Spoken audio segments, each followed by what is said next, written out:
और आपको सीधे पहले रांची लिए चलते हैं, जहां पे राजेश राज के साथ बीजेपी के कार्यकारी अध्यक्ष रविंद्र राय मौजूद है, जिनको बीच चुनाव में रविंद्र राय जी को कार्यकारी अध्यक्ष बनाया गया था, उनको भी मना लिया गया था। पहले लग रहा था वो कुछ नाराज हैं। Rajesh Raj, over to you. हाँ बिल्कुल रीमा, हमारे साथ झारखंड प्रदेश भारतीय जनता पार्टी के कार्यकारी अध्यक्ष रविंद्र राय, जो झारखंड के कद्दावर नेता माने जाते रहे हैं, कोडरमा से कई बार सांसद भी रहे, अभी हमारे साथ एक्सक्लूसिव बातचीत के लिए मौजूद हैं। रविंद्र जी, सबसे पहले तो डीडी न्यूज में स्वागत आपका। बहुत धन्यवाद, आपको भी शुभकामनाएं। क्या लगता है अभी जो मुकाबले जो सामने आ रहे हैं, जो दिखाई पड़ रहा है, उसमें मुकाबला बहुत कड़ा दिखाई पड़ रहा है, नेक टू नेक फाइट जो है बीजेपी और जेएमएम के बीच दिखाई पड़ रहा है। देखिए, यहाँ की जो पॉपुलेशन का डेमोग्राफी है, उसमें इस प्रकार के संघर्ष की संभावनाएं हर चुनाव में देखने को मिलती है, किंतु चुनाव का जो अंतिम परिणाम होता है वो भारतीय जनता पार्टी की बढ़त होती है। यहाँ आप अन्य दूसरे राज्यों की तरह सामान्य रूप से 80% क्षेत्रों में आप यही पाएंगे कि वो 10,000 से लेके 25,000 तक के आगे पीछे से लोग जीतते हैं, 5,000, 7,000। और उसका कारण है यहाँ की जनता का जो डिवीजन है राजनीतिक रूप से उसका। लेकिन कुल मिलाकर के भारतीय जनता पार्टी के पक्ष में बहुमत खड़ा होता है और अंत में जो परिणाम आता है उसके आंकड़े भाजपा के पक्ष में होते हैं। 2019 एक अपवाद था, जो कुछ कारणों से हमारी चूक हुई, अन्यथा जब बिहार में झारखंड था तब भी यहाँ भाजपा आगे होती थी, और बिहार के बाद जब झारखंड अलग प्रदेश बना तब भी भाजपा आगे रही है। आज मैं ये कह सकता हूं कि कड़े मुकाबले के बावजूद भी भाजपा सरकार में आएगी और पूर्ण बहुमत में आएगी। 2/3 बहुमत से मैंने अभी तक जो सूचना है वो 50 से ऊपर हमारी सीटें आएंगी।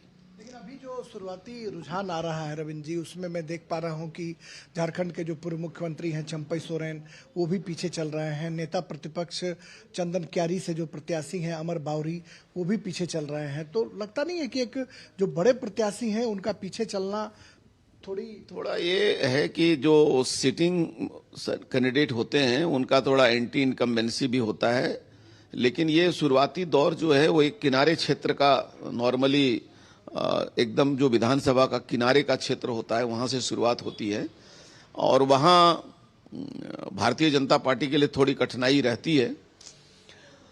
लेकिन जैसे जैसे मध्य क्षेत्र आते आते भारतीय जनता पार्टी के जो मतदाता हैं उनकी संख्या बढ़ती है, उनका रुझान बढ़ता है, और हमने यहाँ की जो विधानसभा की रचना है उसको देखा है, और वो झारखंड के बनने के पहले की बनी हुई है। राजेश, एक सवाल जो बनाई गई थी उसमें भी कांग्रेस की अपनी रणनीति रही थी, और इसलिए आपको ऐसा शुरुआती में दिखाएगा कुछ जगहों पर, लेकिन बहुत से जगहों पर, अधिकांश जगहों पर भारतीय जनता पार्टी के कैंडिडेट शुरुआती रुझान में ही आगे हो गए हैं। राजेश, एक सवाल है, आप सवाल करना चाह रही हैं रविंद्र जी, रविंद्र जी से एक सवाल है। रविंद्र जी का इंटरव्यू अभी चुनाव के दौरान मैंने किया, तब उन्होंने इतने वो कॉन्फिडेंट थे, हालांकि उनको बीच चुनाव में कार्यकारी अध्यक्ष बनाया गया, उन्होंने कहा कि सरकार हमारी बनेगी और अभी से ही हम आपको न्योता दे देते हैं कि आप आइएगा शपथ ग्रहण समारोह में। अब जिस हिसाब से टैली चल रही है उससे तो लग रहा है कि सरकार बनती हुई दिख रही है, तो किसको क्रेडिट जा रहा है ये?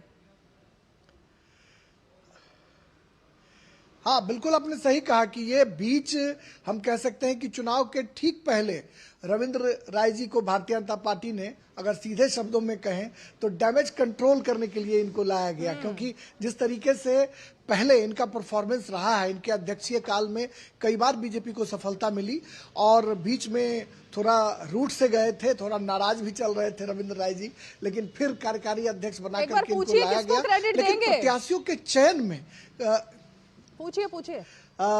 रीमा पूछ रही हैं, हमारी जो एंकर है वो कह रही हैं कि रविंद्र राय जी से मैंने इंटरव्यू किया था, उन्होंने शपथ ग्रहण में आने का न्योता दिया था, तो अब तो लग रहा है कि सरकार बनेगी, क्रेडिट किसको दे रहे हैं? नहीं, भारतीय जनता पार्टी के कार्यकर्ताओं को जो जमीन पर बहुत परिश्रम किया बाद में, और एक एक मतदाताओं तक पहुंचाई, और मैं सम्मानीय शिवराज जी चौहान और हेमंत विश्व शर्मा जी को बहुत क्रेडिट देता हूं। उन्होंने अथक परिश्रम किया, बहुत रणनीति बनाने में हमें बहुत बड़ा योगदान दिया है।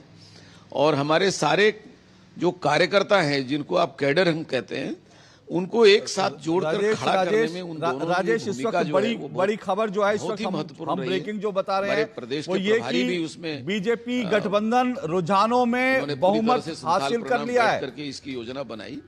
कुल मिलाकर के सारे कार्यकर्ता और हमारा केंद्रीय नेतृत्व, आदरणीय प्रधानमंत्री जी ने 6 सभाएं की, हमारे गृह मंत्री जी ने सभाएं की, तो पूरा केंद्रीय नेतृत्व का सहयोग मिलने के कारण भारतीय जनता पार्टी, एक मैं कहूंगा कि सामूहिक सहयोग के बाद आज फिर से हम राज्य बनाने का जो हमारा ये श्रेय है, उसके कारण जनता ने हम पर विश्वास किया कि यही भाजपा झारखंड को बचाएगी। अब देखिए, देखने को मिल रहा है रविंद्र जी की 35 सीटों पर भारतीय जनता पार्टी आगे है।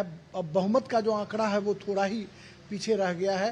ऐसे में आपको क्या लगता है कि भ्रष्टाचार, बांग्लादेश घुसपैठ का मुद्दा, आदिवासी अस्मिता का मुद्दा, ये कौन सा मुद्दा प्राइम रहा जिसके सहारे आपने जेएमएम को भेजने की कोशिश की? देखिए, मुद्दे अनेक थे, लेकिन ये बांग्लादेशी घुसपैठ का मुद्दा जो है वास्तव में आदिवासी समाज, खास करके संथाल परगना। ओके, और मैं आपको राजेश राज, शुक्रिया आपका। इस वक्त कुछ बड़ी खबरें आ रही है, हम लौटते हैं स्टूडियो की तरफ। और जो बड़ी खबरें आ रही है, बीजेपी गठबंधन 200 सीटों पर जो है 2/3 बहुमत से आ गया महाराष्ट्र में एनडीए।